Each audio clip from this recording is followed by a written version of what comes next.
எல்லாருக்கும் வணக்கம்.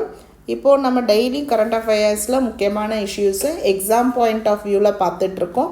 இப்போ நம்மளுக்கு ஃபர்ஸ்ட் நியூஸ் வந்து உலகமே பேசக்கூடிய சுனிதா வில்லியம்ஸோட reach on the earth. So இது இல்லை என்ன பிரச்சனை அப்படின்னா, ஆக்சுவலி ஜூன் 2024 தான் இந்த போயிங், அதாவது இது தெரிஞ்சுக்கோங்க, போயிங் CST-100 ஸ்டார்லைனர் இந்த மிஷன் வந்து ஒரு 8 டேக்காக பிளான் பண்ணி போன மிஷன். ஒரு டெக்னிக்கல் எரர்னால அந்த மிஷன் திருப்பி பூமிக்கு வர முடியலை. அப்போது அந்த மிஷன் என்ன ஆகுது, அஸ்ட்ரானட்ஸ் வந்து அங்கே இருக்கக்கூடிய ISS இன்டர்நேஷ்னல் ஸ்பேஸ் ஸ்டேஷன்லேயே இருக்க முடிவு பண்ணுறாங்க. கிட்டத்தட்ட 286 நாட்கள் இருந்திருக்காங்க. SpaceX Crew Dragon அப்படின்ற ஒரு க்ரூ போய் அவங்கள அங்கேருந்து கொண்டு வந்திருக்காங்க பூமிக்கு திரும்ப. என்ன மாதிரியான டெக்னிக்கல் இஷ்யூஸ், எதனால் அவங்க நீண்ட நாட்கள் அங்கே இருக்க போகிறாங்கன்னா, அந்த ப்ரொப்பல்ஷனில் இருக்கக்கூடிய இந்த ஹீலியம் வந்து லீக் ஆகிருக்கு. இந்த ஹீலியம் லீக் ஆனதுனால அவங்களால வந்து அங்கே இருக்கக்கூடிய சில காம்பனண்ட் வந்து பழுதடைந்திருக்கு, மல்ஃபங்க்ஷன் ஆகிருக்கு. அதாவது ஸ்டியரிங் அண்ட் ரீஎன்ட்ரி, இதெல்லாம் வந்து ஸ்டியரிங்கும் பிரச்சனையாக இருக்குது, ரீஎன்ட்ரி திருப்பியும் வர முடியலை.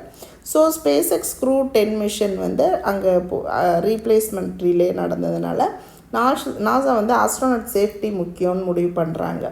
ஸோ ஆனால் சுனிதா வில்லியம்ஸை பொறுத்த வரைக்கும் ரெக்கார்ட் பிரேக்கிங் என்னென்னா, the female totalling 62 hours space walk பண்ணியிருக்காங்க.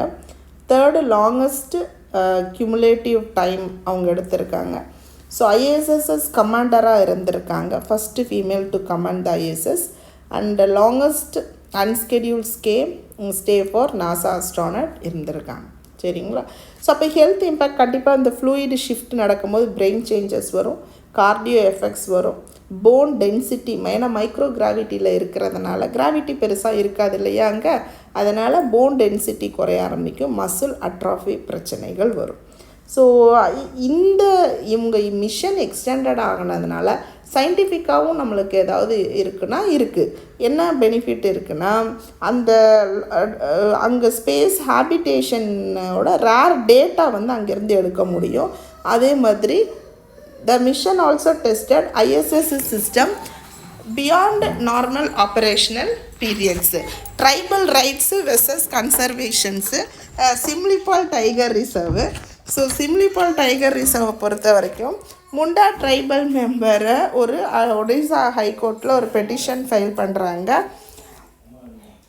ஸோ ஃபாரஸ்ட் ரைட் ஆக்ட் பற்றி நமக்கு தெரியணும். முதல்ல இந்த ரைட் வந்து ஸ்கெடியூல் ட்ரைபை ப்ரொடெக்ட் பண்ணுறதுக்காகவும், அதே நேரத்தில் சஸ்டைனபிளாக இருக்கணுன்றதுக்காக யாருக்கெல்லாம் அட்லீஸ்ட் 3 ஜென்ரேஷன், அதாவது 75 years ப்ரையார் டு December 2005 அவங்க அங்கே இருக்காங்கன்னா அவங்களுக்கு அவங்க தான் வந்து அந்த ரைட்ஸோட பெனிஃபிட்டை அட்டைன் பண்ணிக்கவும் முடியும். ஸோ அதாவது இண்டிஜினியஸ் ரைட்ஸையும் ப்ரொடெக்ட் பண்ணணும், எக்காலஜியும் ப்ரிசர்வ் பண்ணணும் அப்படின்றதுக்காக கொலாபரேட்டிவாக எடுத்தது தான் இந்த ஃபாரஸ்ட் ரைட் ஆக்ட். அடுத்து இந்தியா வந்து takes 24th spot in free speech survey. Freedom of speech and எக்ஸ்ப்ரெஷனில் 33 கண்ட்ரீஸை வந்து சர்வே பண்ணியிருக்காங்க. அதில் 24வது இடத்துல இந்தியா இருக்குது. ஃப்ரீடம் ஸ்கோர் 62.6 ஆகவும், ரெஸ்ட்ரிக்ஷனில் 37% இருக்குது. இப்போ 19 Clause 1 என்ன சொல்கிறாங்க, கான்ஸ்டியூஷன் கேரண்டீட் ரைட்டு, அதாவது right to freedom of speech and expression. சரியா?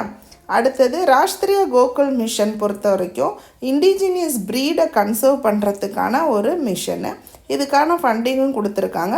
புதுசாக நிறையா rearing centres, genetic merit purchase இதுவும் பண்ணியிருக்காங்க.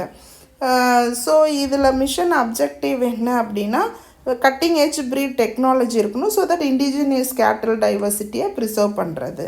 ஓகே, இதுக்கு ஆன்சர் பண்ணுங்கள். Examine the provision freedom of speech and expression, explain various scenarios that it must be guaranteed. Thank you. Have a great day.